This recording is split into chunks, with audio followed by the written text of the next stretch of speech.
అందరికీ నమస్కారం అండి. Today's topic is continuous tense. ముందు వీడియోలో మీకు సింపుల్ టెన్స్ గురించి చెప్పడం జరిగింది.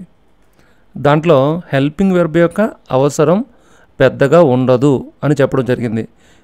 జనరల్గా ఫ్యూచర్ టెన్స్లో హెల్పింగ్ వెర్బ్ యొక్క అవసరం ఉంటుందని చెప్పాను.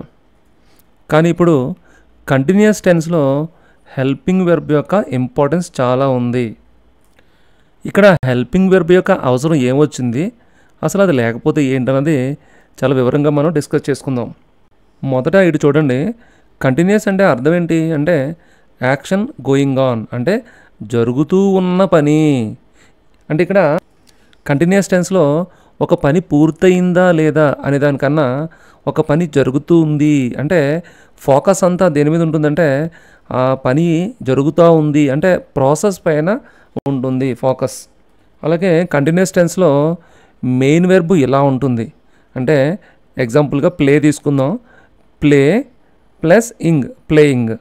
దీన్ని మనం V4 అంటాం. యాక్చువల్గా PLY ప్లే అనేది V1 అయితే దానికి మనం ING కలపడం ద్వారా అది V4 అయింది. ఇప్పుడు హెల్పింగ్ వెర్బ్ యొక్క అవసరం ఏంటో చూద్దాం. చూడండి, ఎస్టర్డే నిన్న. ఈ సెంటెన్స్ చూడండి. I playing at 5 PM yesterday అంటే నేను నిన్న 5 గంటలకి ఆడుకుంటూ ఉన్నాను, అంటే అది జరుగుతూ ఉంది నిన్న 5 గంటలకి. మరి ఇప్పుడు చూడండి, ఇవాళ ఐ ప్లేయింగ్ నౌ, ఇప్పుడు నేను ఆడుకుంటూ ఉన్నాను. ఇక రేపటి విషయం, I playing at 5 PM tomorrow, ఇది రేపు 5 గంటలకి నేను ఆడుకుంటూ ఉంటాను అని అర్థం. ఇక్కడ ఈ 3 సెంటెన్సెస్లో ఏదో గ్యాప్ వచ్చినట్టు మిస్ అయినట్లేదు. అదేంటంటే అది హెల్పింగ్ వెర్బ్ యొక్క స్థానం. ఇక్కడ ఎస్టర్డే అని కానీ ఇక్కడ టుమారో అని కానీ మనం మెన్షన్ చేయకపోతే ఆ స్ట్రక్చర్ ఏమవుతుంది, అన్నీ ఒకేలా ఉన్నాయి. ఇక్కడ నవ్ అని కానీ మనం మెన్షన్ చేయకపోతే ఈ 3 ఒకే స్ట్రక్చర్లో ఉన్నాయి. అప్పుడు అది ప్రజెంటా, పాస్టా, ఫ్యూచరా అని మనం ఎలా చెప్పగలం? అంటే ఇక్కడ కంటిన్యూస్ టెన్స్లో మనం మెయిన్ వెర్బ్ V4 వాడతామని చెప్పాం.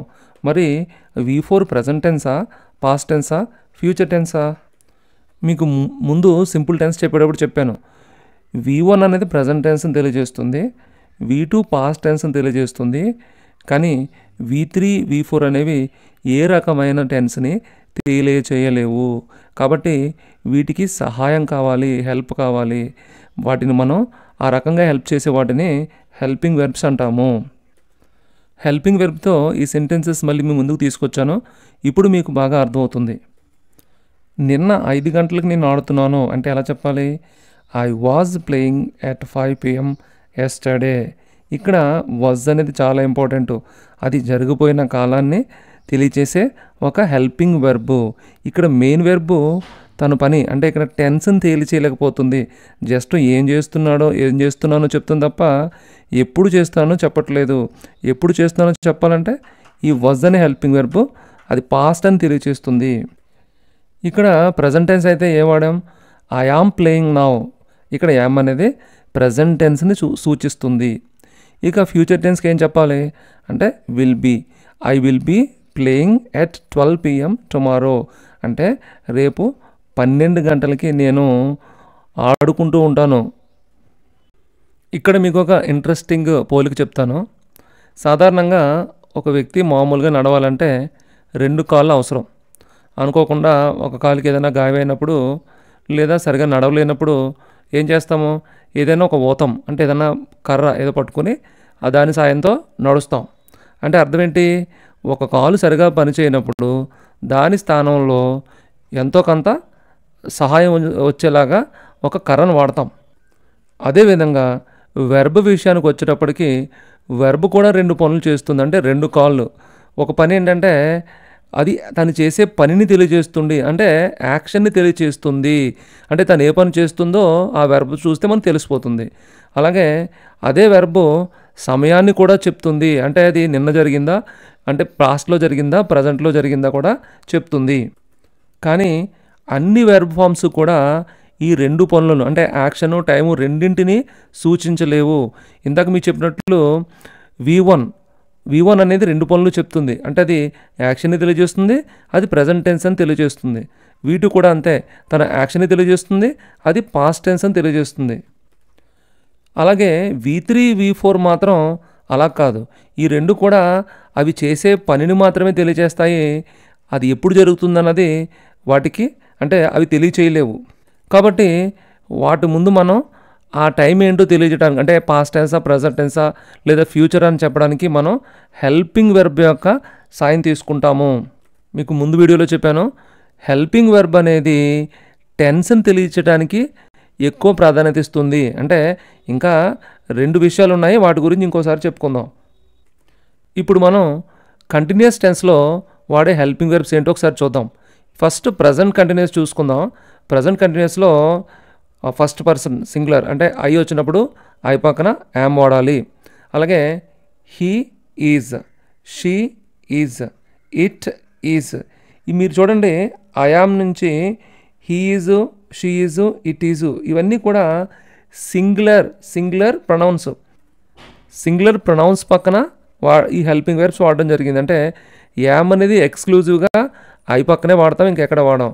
ఈజ్ అనేది సింగులర్ ప్రొనౌన్స్ కానీ సింగులర్ నేమ్స్ ముందు పక్కన కానీ వాడతాము. నెక్స్ట్ ఇక్కడ వి, యు, దే ఇవి ప్లూరల్ ప్రొనౌన్స్. వీటి పక్కన మనం ఆర్ అనే హెల్పింగ్ వెర్బ్ వాడతాం. అంటే ఈ యామ్, ఈజ్, ఆర్ అనేవి ప్రజెంట్ కంటిన్యూస్లో మాత్రమే వాడతాము. అంటే ఇక్కడ ప్రజెంట్ కంటిన్యూస్ అంటే నేను పాస్ట్తో పోలిసి చెప్తున్నాను. వేరే సందర్భాల్లో కూడా మనం యామ్, ఈజ్, ఆర్ అనేవి వాడే సందర్భాలు ఉంటాయి. ఇప్పుడు గెస్ చేయండి. అంటే V4 కాకుండా వేటి ముందు హెల్పింగ్ వెర్బ్ వాడాల్సి వస్తుందంటే V3 ముందు కూడా వీటిని వాడాల్సిన సందర్భాలు వస్తాయి. అది ఎక్కడ వస్తుందన్నది వేరే సందర్భంలో డిస్కస్ చేద్దాం. ఇక పాస్ట్ కంటిన్యూస్ చూద్దాం. పాస్ట్ కంటిన్యూస్లో 2 హెల్పింగ్ వెర్బ్స్ ఉంటాయి. సింగులర్ అయితే వాజ్ వాడతాము, అలాగే ప్లూరల్ అయితే వర్ వాడతాము. నెక్స్ట్ ఫ్యూచర్ కంటిన్యూస్ వచ్చేటప్పటికి ఇక అది ఏదైనప్పటికీ కూడా I, we, you, he, she, it, they ఏ ప్రొనౌన్ అయినప్పటికీ కూడా, ఏ నేమ్ అయినప్పటికీ కూడా, ఏం వచ్చినా సరే అది ఫ్యూచర్ అని చెప్పడానికి, ఫ్యూచర్ కంటిన్యూస్ అని చెప్పడానికి విల్ బీ వాడతాము. అంటే ఈ ప్రొనౌన్ పక్కన మన తర్వాత ఏం రాయాల్సి ఉంటుందంటే V4 ఎలాగా వస్తుంది. అంటే ఎలాగా ప్రజెంట్లో అయితే ఐ ఆమ్ ప్లేయింగ్, పాస్ట్లో అయితే ఐ వాజ్ ప్లేయింగ్, ఫ్యూచర్లో అయితే ఐ విల్ బీ ప్లేయింగ్. అలా ఫైనల్గా ప్రజెంట్ కంటిన్యూస్లో స్ట్రక్చర్ ఎలా ఉంటుంది. సబ్జెక్ట్ మామూలే, అన్నింటిలోనూ కూడా సబ్జెక్ట్ మామూలే. అయితే ప్రజెంట్ కంటిన్యూస్లో యామ్, ఈజ్ అనేవి సింగులర్కి వాడతాము, ఆర్ అనేది ప్లూరల్కి వాడతాము, V4 మామూలే. V4 అంటే ఏంటి? V1 plus ing, play plus ing. అలాగే పాస్ట్ కంటిన్యూస్లో వాజ్ సింగులర్కి వాడతాం, వర్ ప్లూరల్కి వాడతాము, అలాగే V4 అంటే V1 ప్లస్ ఇంగ్ ఇక్కడ వస్తుంది. అలాగే ఫ్యూచర్లో విల్ బీ ఉంటుంది, విల్ బీ ప్లస్ V4 వస్తుంది అనమాట. ఇక్కడ మీరు సెంటెన్స్ చూడవచ్చు. ప్రజెంట్ టెన్స్లో షీ ఈజ్ ప్లేయింగ్, పాస్ట్ టెన్స్లో షీ వాజ్ ప్లేయింగ్, ఫ్యూచర్లో చెప్పాలంటే షీ విల్ బీ ప్లేయింగ్. ఇక్కడ మనం టైం మెన్షన్ చేయట్లేదు. అంటే ఈ రోజు అని కానీ లేకపోతే ఎస్టర్డే అని కానీ టుమారో కానీ మెన్షన్ చేయట్లేదు. అంటే ఇక్కడ ఉన్న మన హెల్పింగ్ వెర్బ్ని బట్టి అది ప్రజెంటా, పాస్టా, ఫ్యూచర్ అనేది మనకు అర్థమైపోతుంది. ఈ వీడియో చివరిలో ఈ ప్రజెంట్ కంటిన్యూస్ కానీ పాస్ట్ కంటిన్యూస్ కానీ వేరే ఏ సందర్భాల్లో వాడతామన్నది వివరంగా చెప్తాను. ఇప్పుడు కంటిన్యూస్ టెన్స్లో టైం బోర్డ్స్ ఏమున్నా చూద్దాం. ప్రజెంట్లో అయితే నౌ అని, ఉదాహరణకి హీ ఈజ్ ప్లేయింగ్ నౌ, లేదా నౌ ప్లేస్లో మనం ఎట్ ద మూమెంట్ అనొచ్చు, లేదా కరెంట్లీ అనొచ్చు. ఇవి ప్రజెంట్ కంటిన్యూస్ని తెలియజేస్తాయి. అలాగే పాస్ట్కి అయితే ఎస్టర్డే at 5 PM, లేదా వెన్ హీ కేమ్ అంటే she was playing when he came అని చెప్పొచ్చు. అలాగే she was making biryani last night. ఇక ఫ్యూచర్లో టైం వర్డ్స్ వచ్చేసి టుమారో at 5 PM, లేదా నెక్స్ట్ వీక్, లేదా ఫ్యూచర్ ఇయర్ ఇన్ 2026. ఈ రకంగా మనం టైం వర్డ్స్ని ఉపయోగిస్తాం. ఇక సెంటెన్స్ని నెగిటివ్గా మార్చాలంటే ఏం చేయాలంటే జస్ట్ మనం హెల్పింగ్ వెర్బ్ తర్వాత నాట్ అనే వర్డ్ని పెడితే సరిపోతుంది. ఎగ్జాంపుల్ చూడండి, షీ ఈజ్ నాట్ ప్లేయింగ్. అలాగే పాస్ట్లో అయితే షీ వాజ్ నాట్ ప్లేయింగ్. ఇక ఫ్యూచర్లో చిన్న పాయింట్ మీరు గమనించండి. ఇక్కడ ఎవరో చూడండి, షీ విల్ నాట్ బీ. ఇక్కడ చూడండి, విల్ బీ అనేదాన్ని మనం విల్ బీ సెపరేట్ చేసి మధ్యలో నాట్ పెట్టాం. అంటే షీ విల్ నాట్ బీ అనాలి తప్ప she will be not playing అనకూడదు. అంటే మళ్ళీ గమనించండి, she will be not playing అనకూడదు. విల్ పక్కన నాట్ పెట్టి ఆ తర్వాత బీ పెట్టాలి. ఇప్పుడు మనం క్వశ్చనింగ్ చూద్దాం. అసలు కంటిన్యూయస్ టెన్స్‌లో ఉన్న సెంటెన్సెస్‌ని క్వశ్చన్‌గా మార్చడం చాలా ఈజీ. అంటే సింపుల్ టెన్స్ అంటే సింపుల్ ప్రెజెంట్, సింపుల్ పాస్ట్‌లో ఉన్న వాటిని మనం క్వశ్చన్‌గా మార్చాలంటే డూ గానీ, డస్ గానీ, డిడ్ గానీ మనం మళ్ళీ పెట్టి వాటిని ముందుకు తీసుకురావడం అనేది జరగాలి. కానీ ఇక్కడ అలా ఉండదు. ఆల్రెడీ ఇక్కడ హెల్పింగ్ వర్బ్ ఉంటుంది ఈ సెంటెన్స్‌లో. ఇక్కడ ఈ సెంటెన్స్ చూడండి, షీ ఈజ్ ప్లేయింగ్. ఇది స్టేట్మెంట్ అనుకోండి. దీన్ని మనం క్వశ్చన్‌గా మార్చాలంటే ఏం చేయాలంటే జస్ట్ మనం ఈ ఇక్కడ హెల్పింగ్ వర్బ్ ఈజ్‌ని ముందుకు తీసుకురావడం ద్వారా ఇది క్వశ్చన్ అయిపోతుంది. చూడండి, ఈజ్ షీ ప్లేయింగ్. అలాగే పాస్ట్ టెన్స్‌లో కూడా షీ వాజ్ ప్లేయింగ్, అది ఎలా మారుతుంది? Was she playing. అలాగే ఇక్కడ చూడండి షీ విల్ బీ ప్లేయింగ్. దీన్ని ఎలా మార్చాము? Will she be playing. అంటే ఏం చేసాం మనం? విల్ని ముందుకు తీసుకొచ్చాము. ఇక్కడ గమనించండి, విల్ బీని మొత్తాన్ని ముందుకు తీసుకురాకూడదు, ఓన్లీ విల్ మాత్రమే ముందుకు తీసుకురావాలి. ఇక్కడ చూడండి, విల్ షీ బీ అంటే విల్ బీ సెపరేట్ అయిపోయినాయి, మధ్యలో షీ వచ్చింది.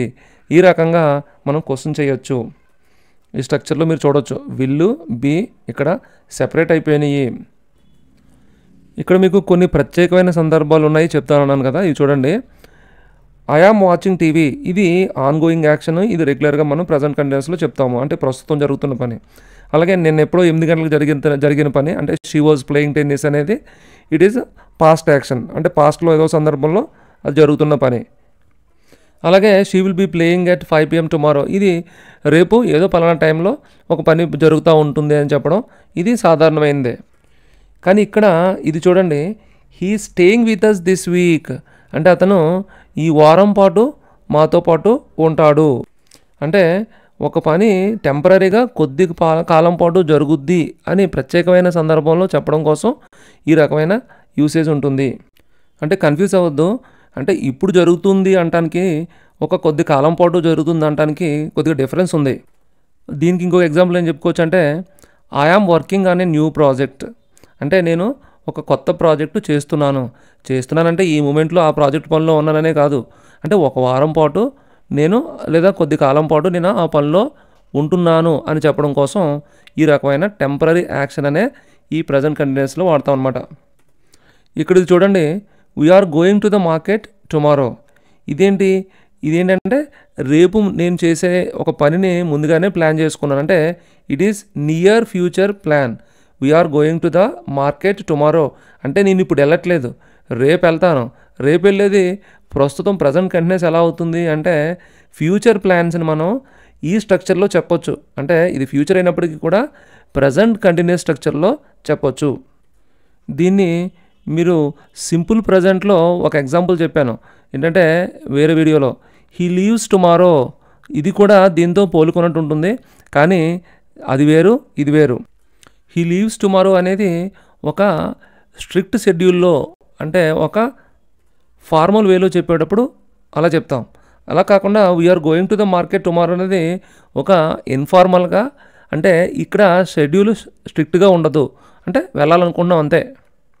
ఇక పాస్ట్ కంటిన్యూస్లో సెకండ్ ఎగ్జాంపుల్ చూసుకుందాం. I was sleeping when the phone rang. I was sleeping అనేది past continuous, the phone rang అనేది సింపుల్ పాస్ట్. ఇక్కడ ఏమైంది? ఫోన్ మోగింది. ఎప్పుడైతే ఫోన్ మోగిందో అదేం చేసింది? నా నిద్రని డిస్టర్బ్ చేసింది, అంటే ఇంటరప్ట్ చేసింది. ఈ రకమైన సందర్భాన్ని ఇంటరప్టెడ్ యాక్షన్ అంటారు. అంటే ఇక్కడ నిద్రకి భంగం కలిగినప్పటికీ కూడా దీన్ని మనం కంటిన్యూస్లోనే, అంటే పాస్ట్ కంటిన్యూస్లోనే చెప్పాము. సాధారణంగా ఇంగ్లీష్లో పాస్ట్ కంటిన్యూస్ అనేది సింపుల్ పాస్ట్ తోటి ఎక్కువగా అసోసియేట్ అయి ఉంటుంది. అంటే ఫస్ట్ సెంటెన్స్ చూడండి, she was playing tennis at 8 PM. ఈ రకమైన యూసేజ్, అంటే ఇక్కడ ఎట్ 8 PM అనేది ఒక సమయాన్ని తెలియజేస్తుంది. అలా కాకుండా ద ఫోన్ ర్యాంగ్ అనేది ఒక పాస్ట్ యాక్షన్ని తెలియజేస్తుంది. అంటే ఎక్కువగా ఈ రకమైన సెంటెన్సెస్ మనం చూస్తూ ఉంటాము. అంటే మీకు ఒక ఐడియా కోసం ఇక్కడ ఇంటరప్టెడ్ యాక్షన్ ఇచ్చాను, కానీ ఇది పెద్దగా మనం గుర్తుపెట్టుకోవాల్సిన అవసరం లేదు. ఈ రకమైన యూసేజ్ ఉంటుంది అని తెలుసుకుంటే సరిపోతుంది. ఇక్కడతో కంటిన్యూస్ టెన్స్ గురించి పూర్తయింది. ఏమైనా 1-2 పాయింట్స్ నేను మర్చిపోయి ఉండొచ్చేమో, కానీ వీలైనంత కాంప్రహెన్సివ్గా ఈ లెసన్ని మీకు అందించడానికి ప్రయత్నం చేశాను. ఈ వీడియోలో నిజమైన కంటెంట్ ఉందని నాకు కూడా తెలియాలంటే మీరు ఈ వీడియోని లైక్ చేయాలి, కామెంట్ చేయాలి, షేర్ చేయాలి, అలాగే ఛానల్ని సబ్స్క్రైబ్ చేసుకోండి. Thank you.